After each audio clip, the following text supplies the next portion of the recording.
begin, Kate, why don't you jump in and introduce us, and we'll get things going. Okay, yeah. So again, thank you everyone for coming to our September Lunch and Learn. We are so excited to have our partners, the Civility Project, back. They've led a few sessions earlier this year. It's always a phenomenal discussion. So I think you're all really going to enjoy it today. And given everything that's really happened in our country this year, and especially with the upcoming election, there's really no better time than now to understand where we all come from and how it shapes our beliefs and why we need to have the conversations with those of opposing views. So let's dive right in. Lynn, take it away. All right, awesome. So we will begin in just a moment, but we'd like to play a video that is from Delta Dental. We're very grateful to Delta Dental for your sponsorship, and we wanted to start with this, and then we'll jump in. We are living in challenging times. Politics is polarizing. Racism is rampant. The pandemic is frightening, and families are divided.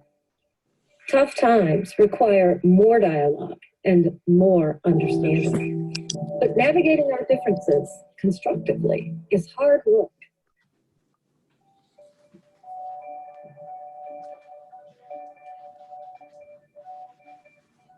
Delta Dental believes that healthy, smart, vibrant communities are also civil and harmonious.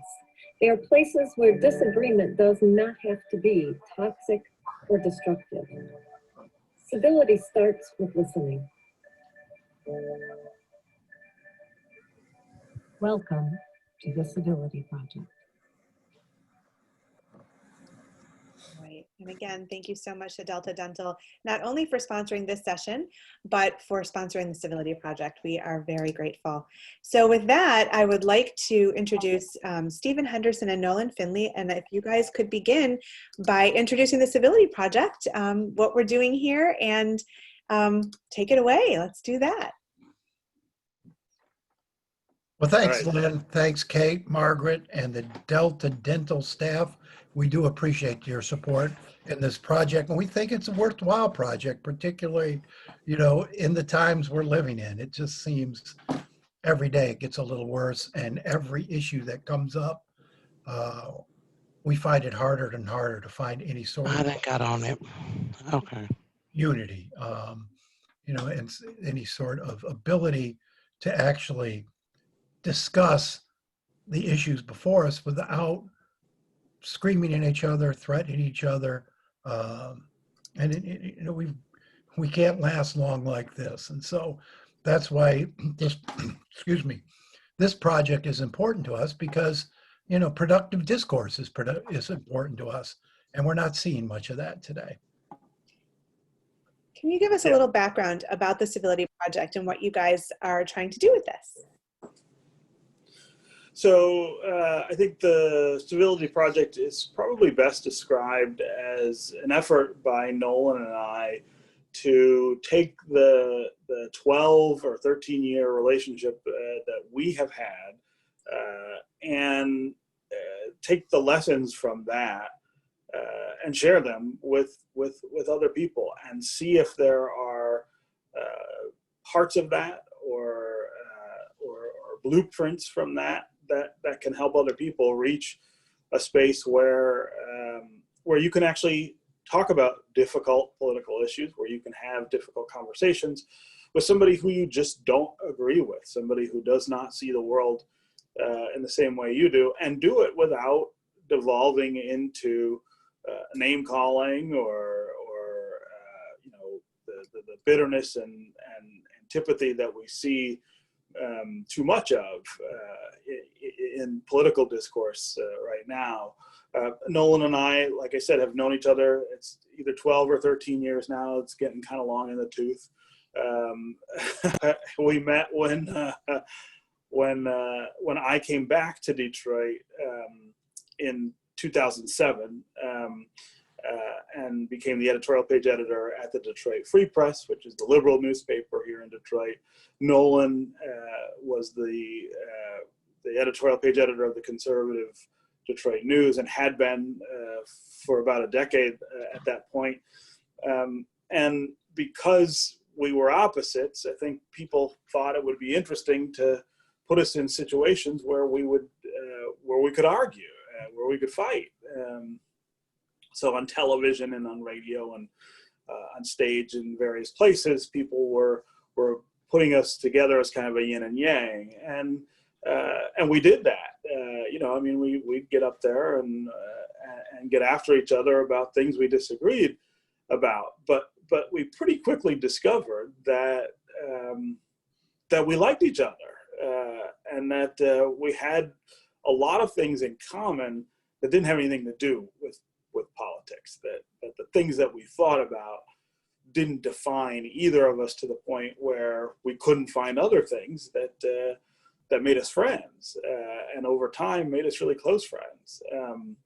And so in the last 4 or 5 years, especially, I think we have come to see that kind of relationship is rarer and rarer, and where it does exist, is subject to heavy criticism or ridicule.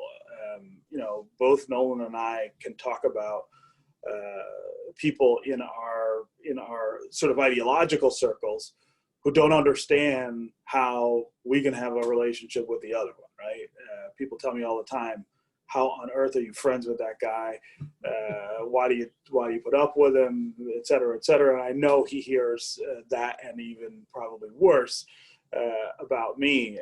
And that's unfortunate. And that's becoming the norm, is that people don't expect that to be possible. And so over the last 4 or 5 years, we have decided that it's more important to kind of lift this relationship up and to share with people how and why it works, as a path to getting them to try the same thing. Try the same thing in their immediate communities, in your neighborhood, in your workplace, in your school or your church. There are people who who don't have the same political viewpoint that you do, and that doesn't mean you can't have a relationship, and it doesn't mean that you have to avoid talking about the things that you disagree with, right? It doesn't mean that certain things are off limits. You should be able to pull value out of the exchange with somebody who doesn't want to who doesn't want to see things the way you do, but who you find other reasons to have a relationship with. And Lynn, and to the lunch group, and I see somebody asking, am I in the right meeting? I think they saw Steve and wondered what the Sam Hill's going on here.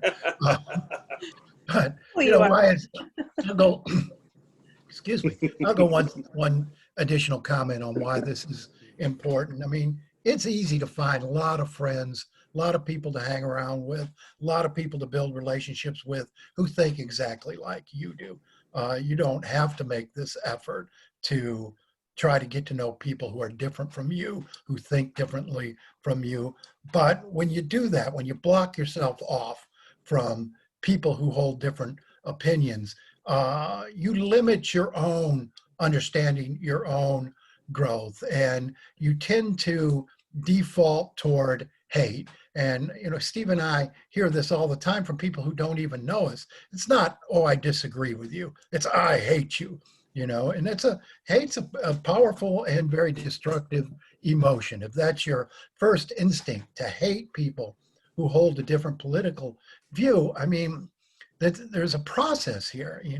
Hate becomes dehumanization, and we've seen throughout history what dehumanization leads to. And so this is just beyond, wow, wouldn't it be nice to have a bigger group of friends? This is about truly trying to create an environment in our communities and in our nation where people of different viewpoints can live together and feel safe, and also feel welcome, and can be productive together rather than apart. That's what this is, long way of saying that's what this is all about. Well, you read my mind, because I was going to say, why do we want to do this? And you just completely answered that, Nolan. So that's wonderful. And so I thought we could go into how we build civility, in a very practical sense, what are steps people can take? And I just want to let everyone know who's here that as questions arise, please pop them in the chat and we will get to them in the course of the program. But Nolan and Stephen, can you take us through some practical steps that people can take in their workplaces and their relationships, wherever they are, to build civility with people who may have very different viewpoints? Well, we have a specific exercise we do with folks, and it's been harder in this Zoom world. But when we were in our face-to-face conversations with folks before COVID, we have a specific exercise we do, and it starts with asking people to pair off with someone of vastly different viewpoints. Maybe it's Kate and Scott, or any two of you who think differently about things, but need to interact, need to work together. Maybe your neighbors, maybe whatever. You need to reach some sort of healthy place, and we take those people and sit them down together. And the first thing we ask them to do is ask questions of each other, not about your politics, not about your religion, not about anything else, but ask politics about who you are, who that person really is. What are the experiences and values in their lives that go into shaping their opinions? And, we start here with a basic premise that everybody takes the same facts, the same information. Most people digest them in an honest way through an intellectual process. Then they apply their values and experiences to them and come up with an opinion. And if that opinion is different than yours, it doesn't make that other person evil. It doesn't make them stupid or ignorant or, gosh, they hate the country, they're not patriotic, all that nonsense we hear. They just have had different life experiences, different values that came out of that. And, these are honest divisions. They are not sinister divisions. And that's the point we start with. Get to know a person first, build trust, and go from there and having your tougher discussions. Yeah. And that, that exercise that Nolan's talking about is something that he and I did a few years back when, and the NPR project StoryCorps came to Detroit and invited people to come down and tell stories about their lives the way they do around the country. And I took Nolan with me down there, and I said, I want us to go in here and talk about the relationship we have, but I want us to talk not about politics or issues. I want us to talk about, who we are. Like, why are you a conservative? Why do you consider yourself a conservative? Where does that come from? And why are those the principles that sort of guide your judgment about things? And then I talked about the same thing. And, we spent an hour doing that. And I think, despite the fact that we'd known each other for almost a decade at that point, I think we both learned things about each other that we didn't know. I think we both came to see the other's opinions and values in a little different light. And I think that was kind of a turning point where we both realized that there was something to this process that could be of value to other people. That if you sort of decharge the relationship of political difference and of politics, and take a step back to talk about values and experiences, it makes it easier, in fact, to then talk about politics and talk about culture and talk about these things that we see arguments about. It isn't easy. There are lots of uncomfortable moments and lots of uncomfortable things that you end up doing in that process. But the value on the other side of it, I think, is the thing that we keep coming back to, that you're able to have, pretty intense and passionate disagreements with somebody without it becoming, the dynamic inside the relationship. So we have a lot of issues this year that I think make Mhm. this idea of building civility even more important, but also more challenging. So, we're living through a pandemic that's been, upending so many people's lives. We have economic impacts from it. We have racial tensions that are really bubbling up and coming to the surface. We're in a presidential election year. We have so many things happening.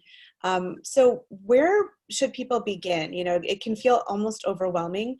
And I think maybe people are more polarized than ever. And so people get nervous to have these conversations. So what do you suggest? Where do they start?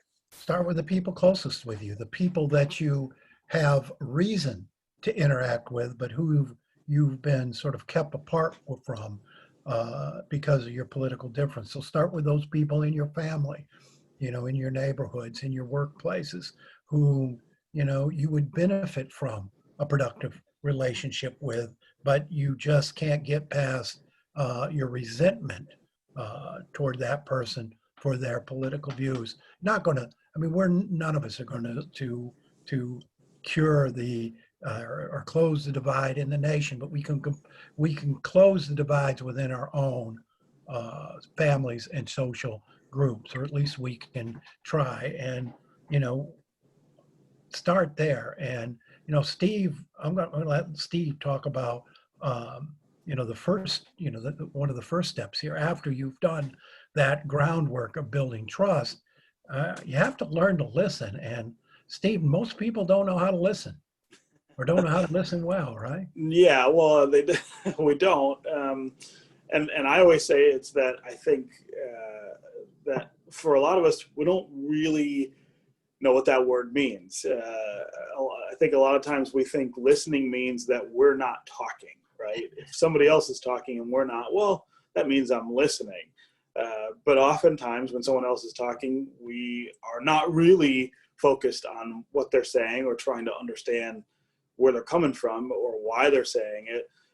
A lot of times, and I catch myself in this sometimes too, we're sitting and thinking about what we're going to say as soon as that person shuts up, what we're going to say back. And that's actually not listening, right? I'm thinking about me. I'm thinking about what I'm going to say rather than really trying to relate to or at least understand what the other person is saying. And so that, I think, is part of the bedrock of the idea of civility, is changing the way you listen to people, and you listen not with skepticism or criticism. You listen with understanding and sometimes with some empathy. The idea that this person is probably not the devil incarnate. This person may disagree with you, but they've come to that position honestly, and that they don't mean malice or harm from what they're saying, and that's a practiced habit, right? It's something you have to do a lot, and you have to think about doing a lot. I find all the time that I've got to remind myself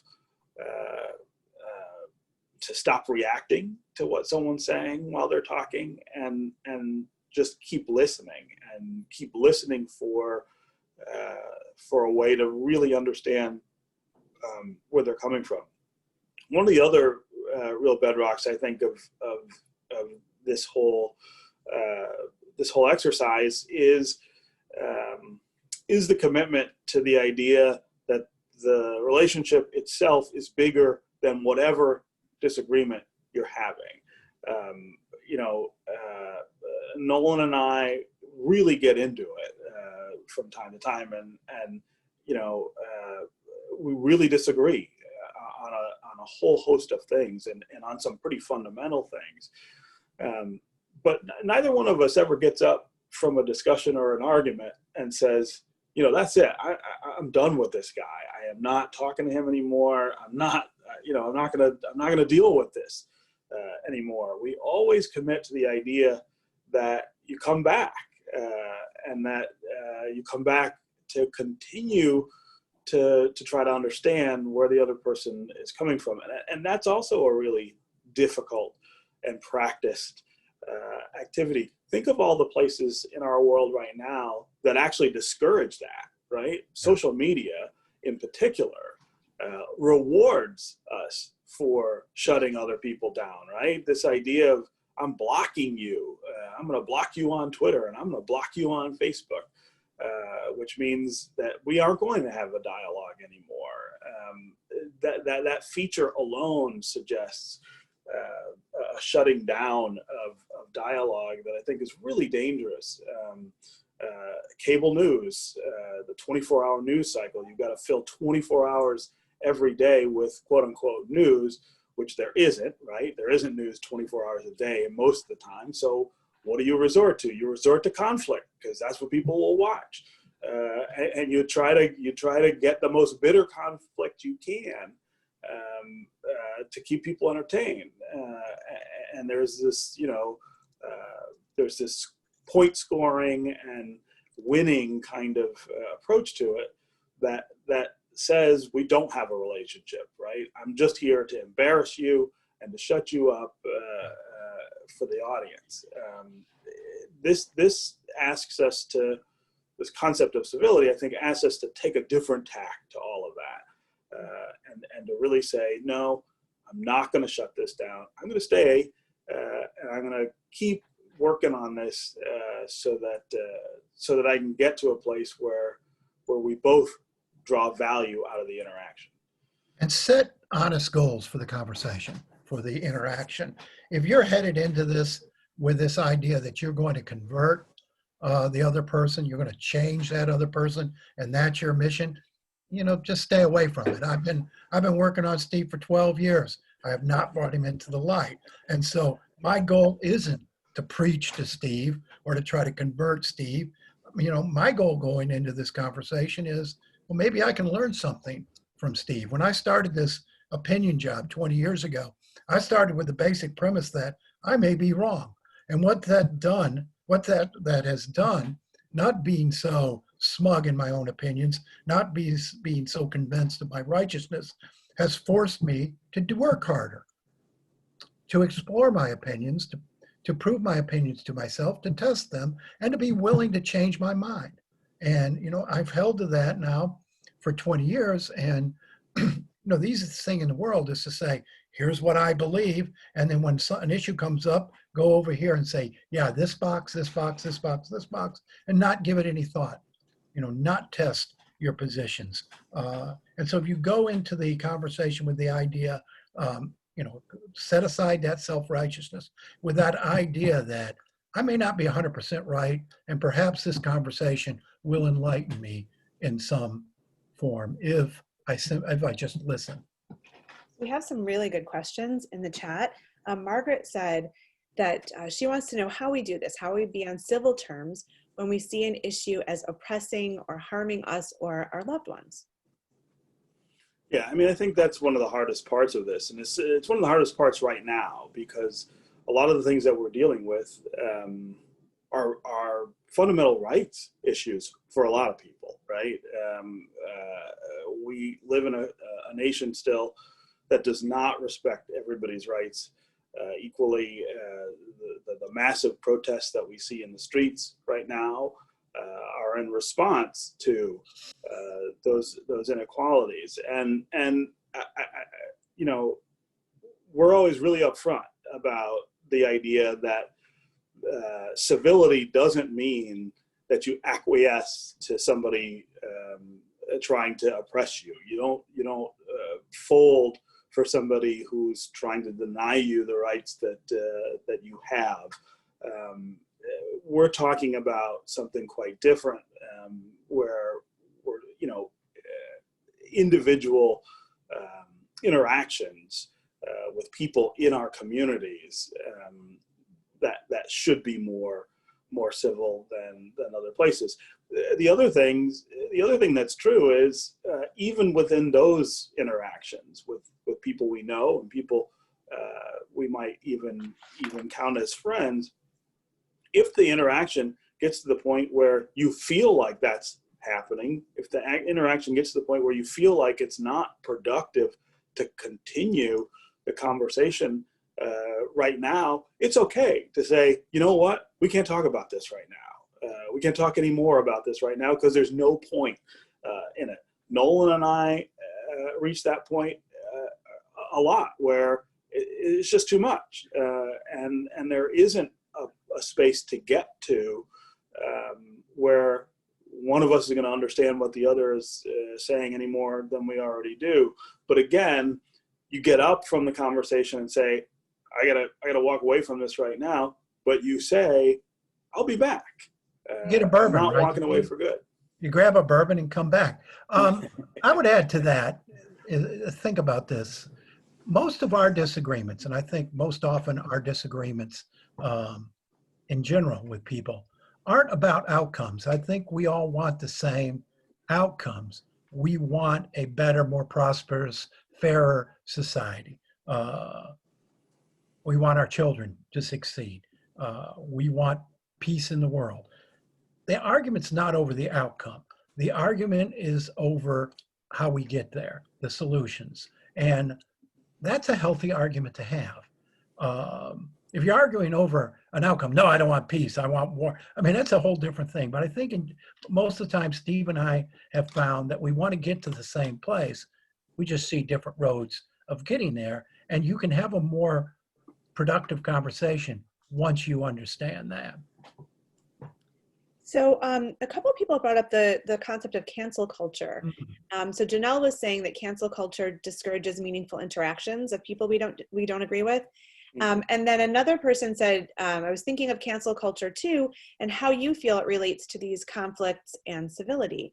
So what do you guys think about cancel culture? I think it's a very dangerous phenomenon. Janelle's my daughter's name, by the way. I think it's a very dangerous phenomena that's going on here because it puts people into a fearful place. And when people are afraid, they won't communicate. They just stay back. And when people are afraid to express themselves, and even if they're expressing themselves in a way that might not be as correct as you think it should be, or might not be, or might even come to the point of offensive. If those ideas don't come out, if they don't come out in the public where they can be debated and discredited, what happens? They go underground, they fester, and they become much more dangerous. But you have a lot of people out here now on both sides.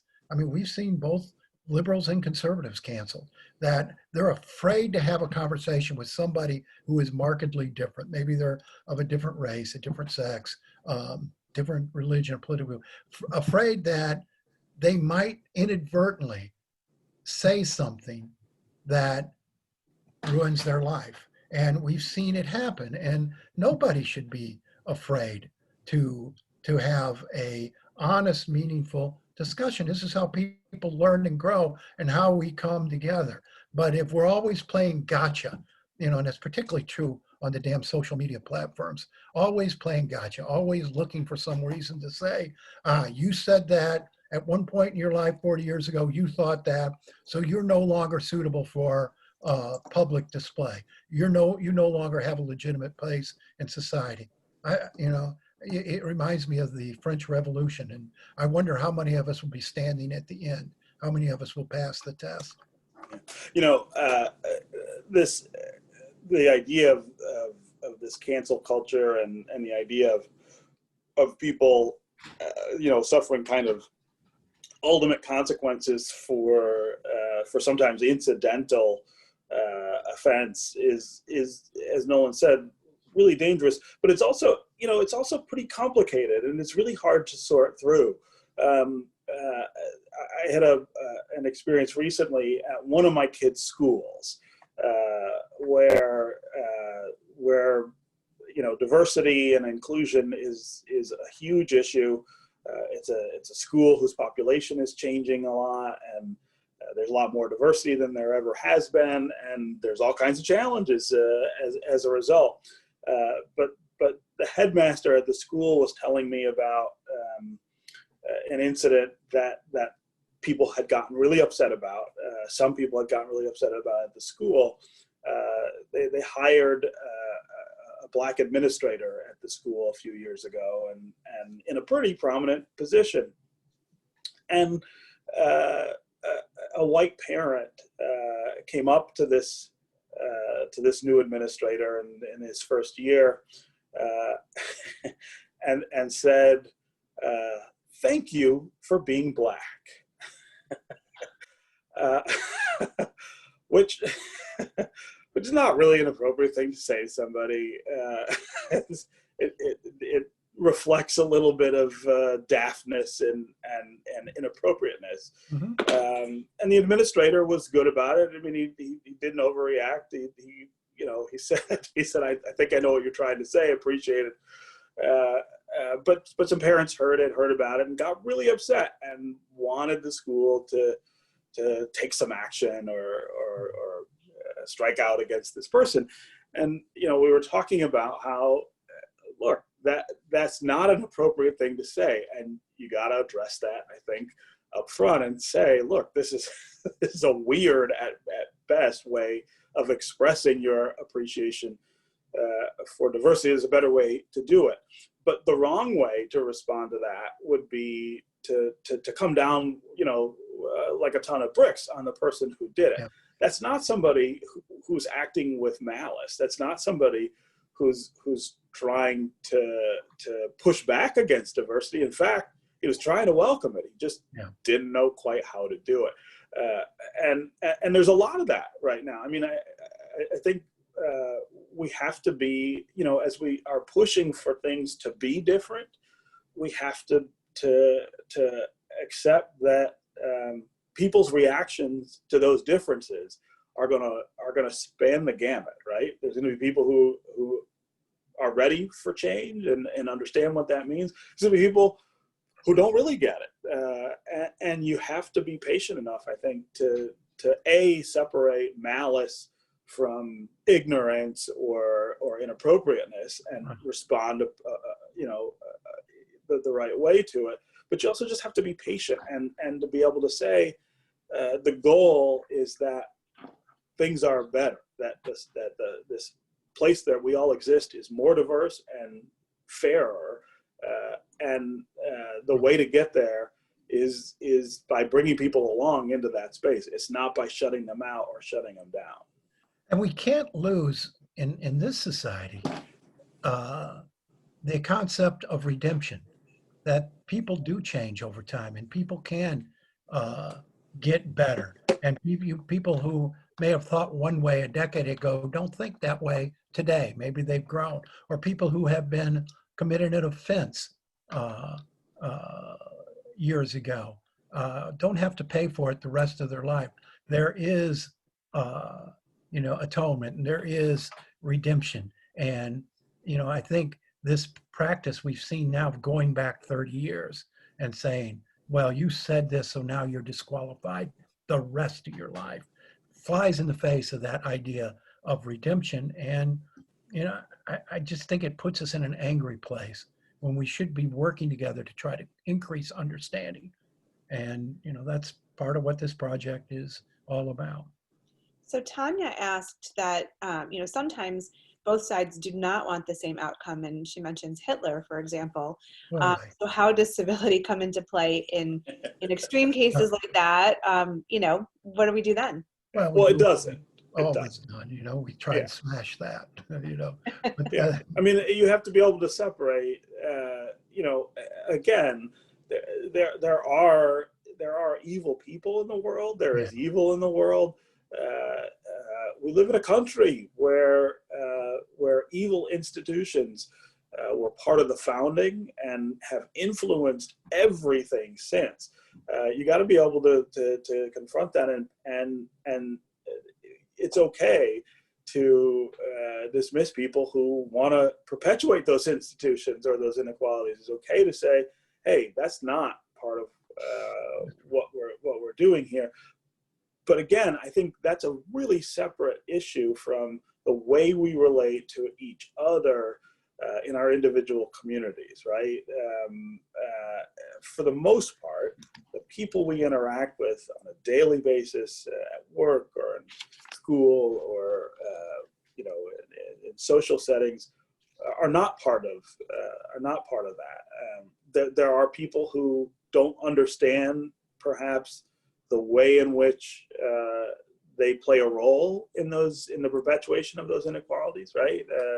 There's a lot of I think misunderstanding about the nature of systemic racism, for instance, that it's not about individual action, it's about complicity in a lot of cases, and not understanding what role you play in those institutions. But that's not even the same as people who are just committed to the idea that things have to stay the same as they are, or that inequality is okay, or that oppression is okay. Right. And I think it's easier to make those distinctions than not. I don't think that's a hard thing to do. And I think we should be very careful with that there are certain levels of evil, Hitler, Nazism, that go on their own high shelf, and we shouldn't be applying those references, those descriptors, to everyday disagreements. And we throw that Hitlerism and Nazism around too much in our discourse today, and I think it sort of minimized the true ultimate evil of that regime and that movement. I think the hard part for a lot of people is that it was not blatant when it began, and so it was sort of a building and planting seeds over time that led to that crescendo and overtook society. And so Sure. I think people are fearful about Again, these seeds planting now, like what do we do? But again, that's what we said at the beginning, Lynn, that this incivility, this assigning such hateful feelings toward people you disagree with, leads to dehumanization. And once you do that, anything's possible.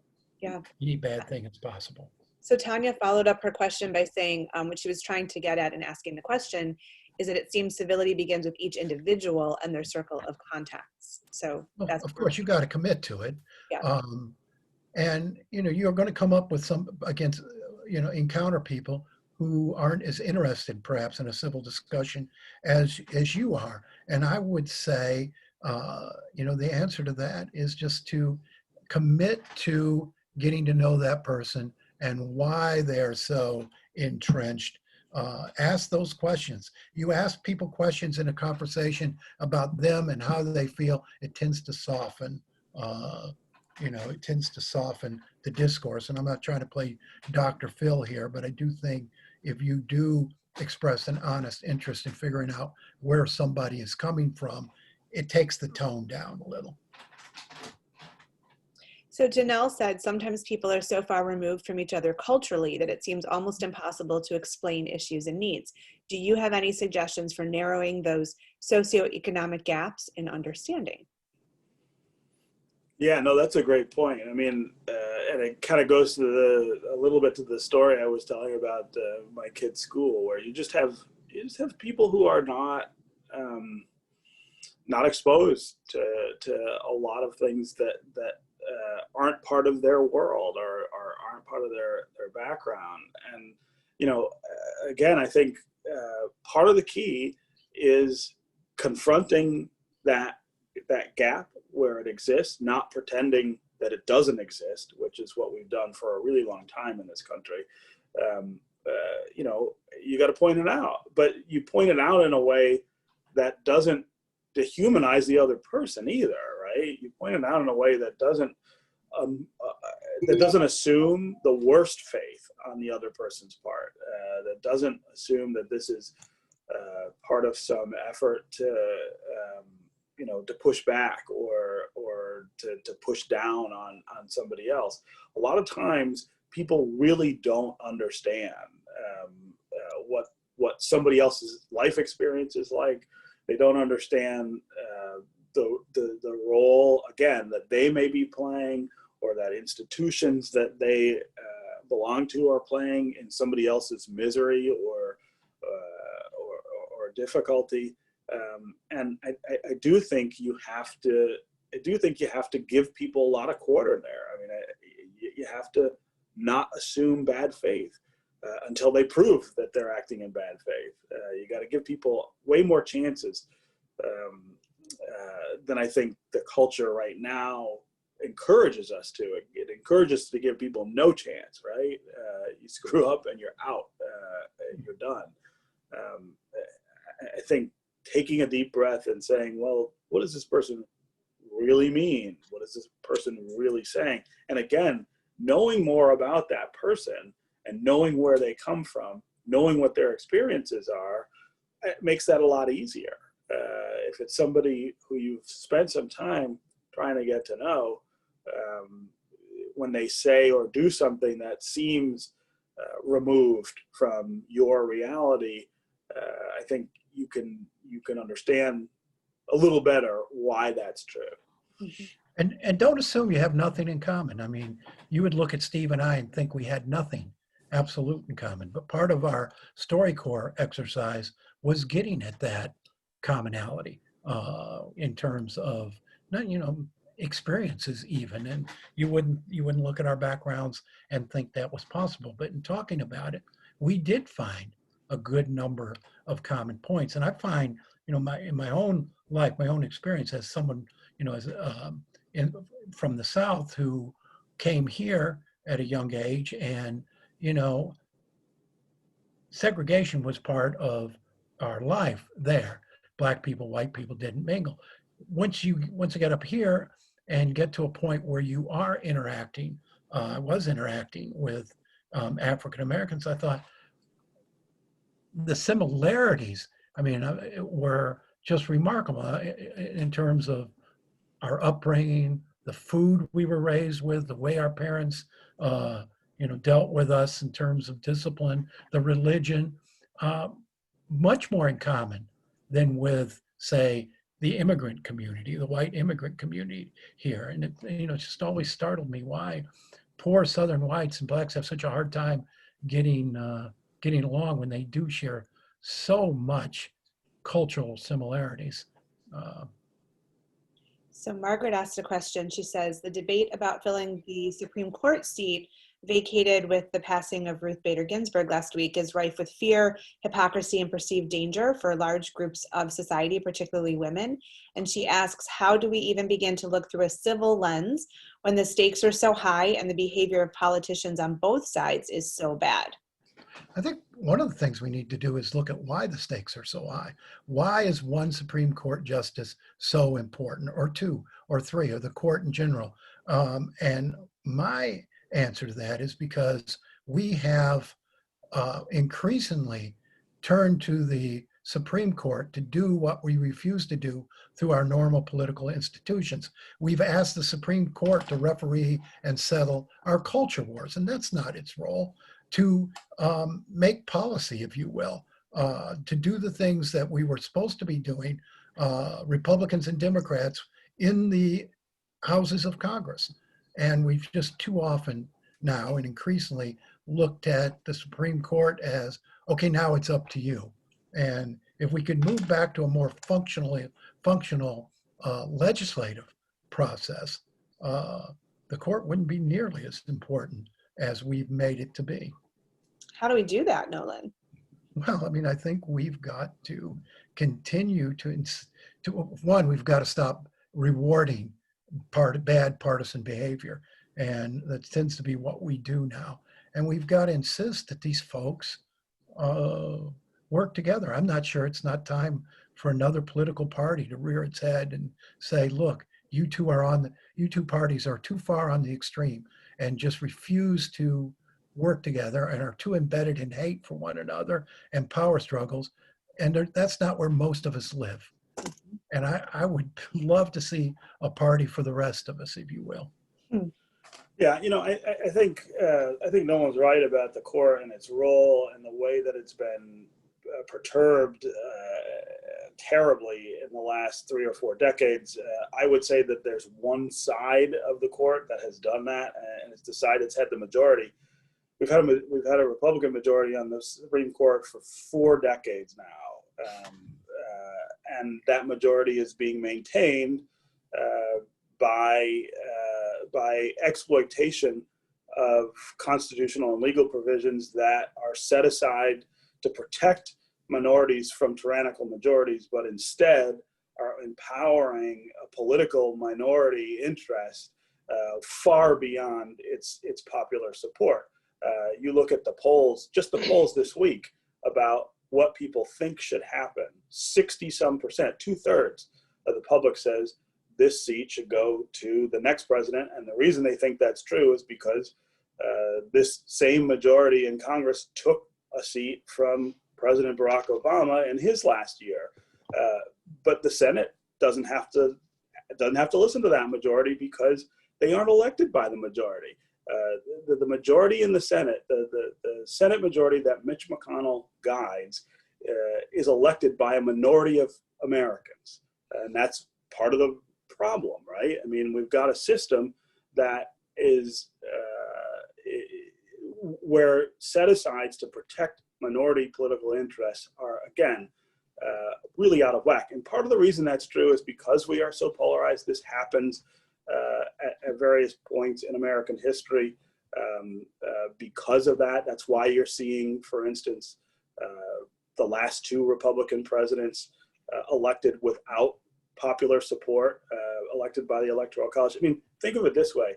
The GOP has won one popular presidential election in the last 32 years. 1988 was when George H.W. Bush won.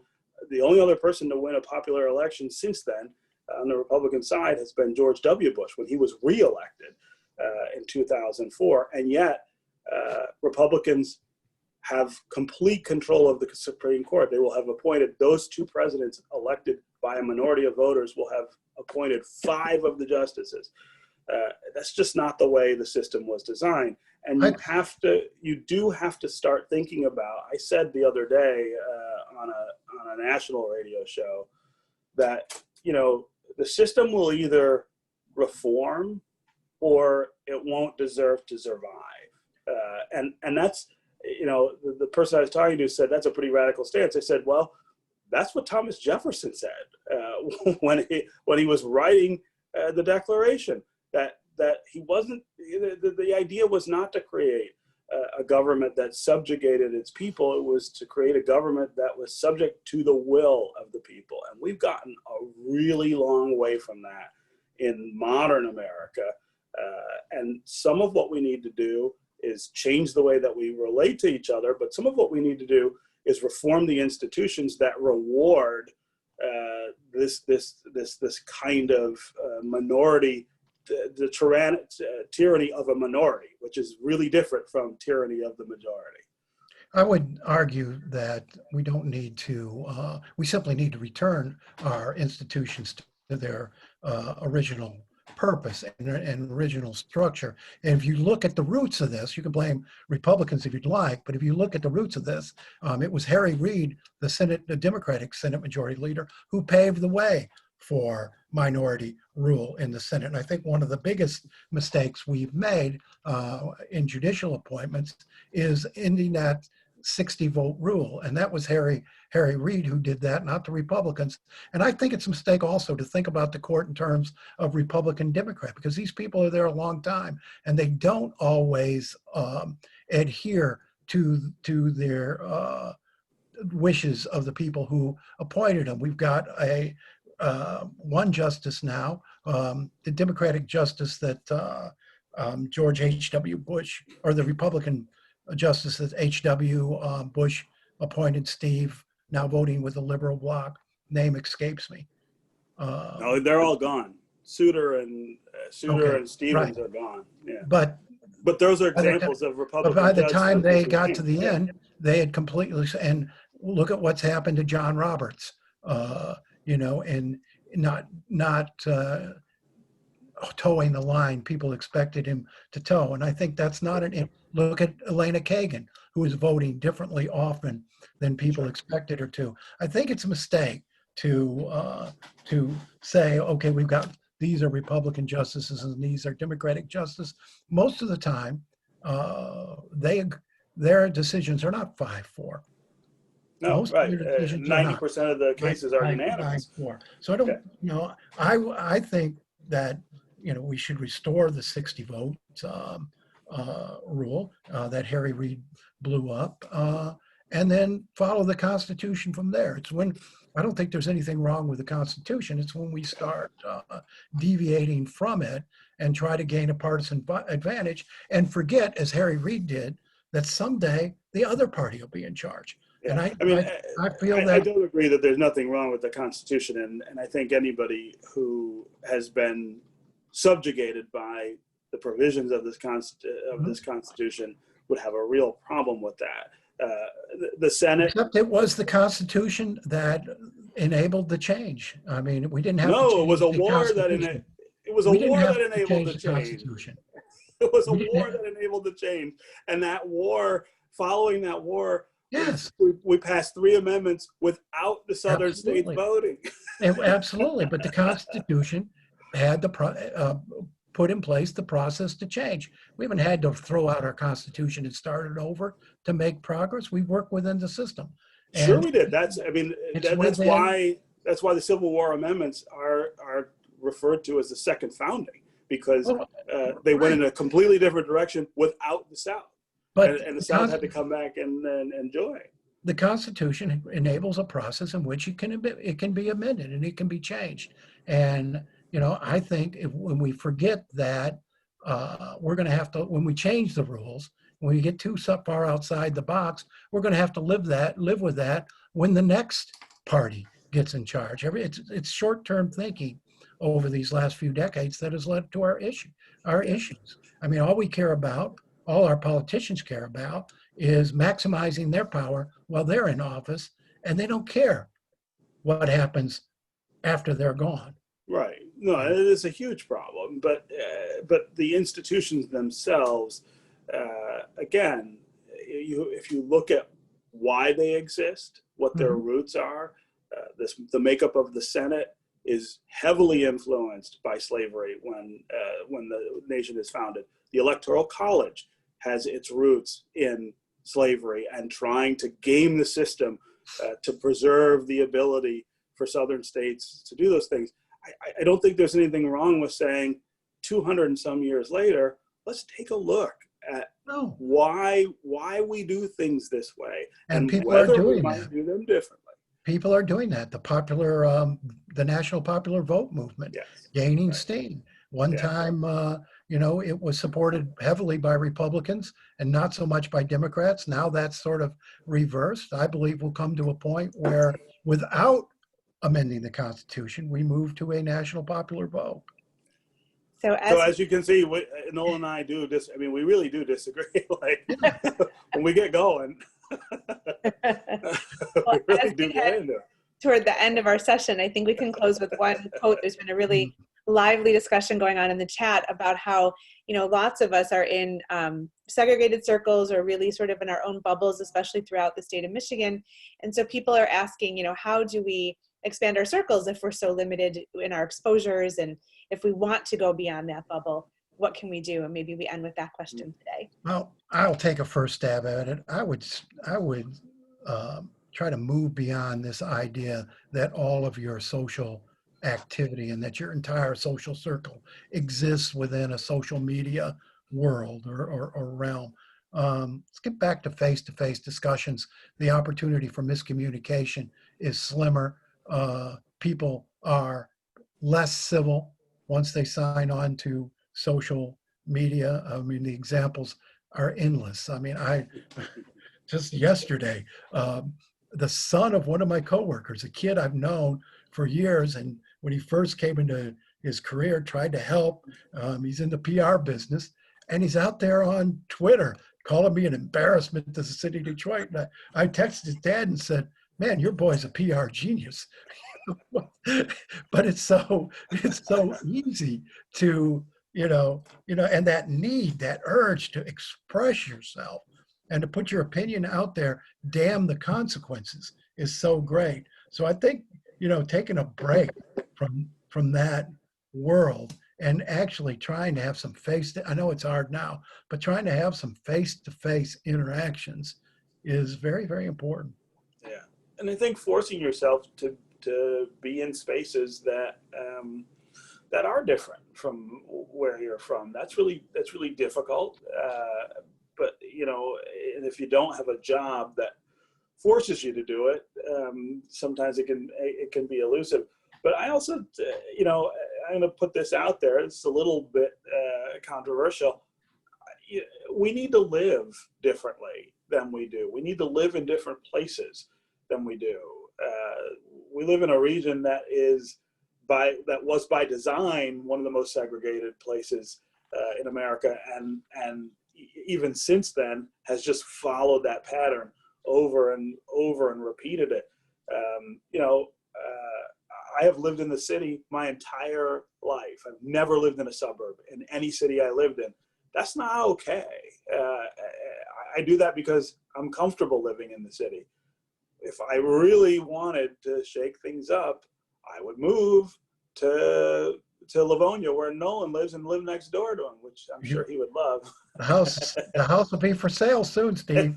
I'll reserve it for it. Steve, you might just want to take a simple step and actually go above 8 Mile.